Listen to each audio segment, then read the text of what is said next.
itong ating pampolitika, mga kapatid, isali natin ang amang makapangyarihan sapagkat siya po ang may kapangyarihan sa lahat ng kapangyarihan sa lupa.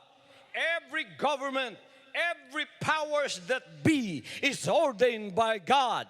He promotes one, He puts down one, He promotes one. He is the one that does all of this. Siyang gumagawa ng lahat ng ito.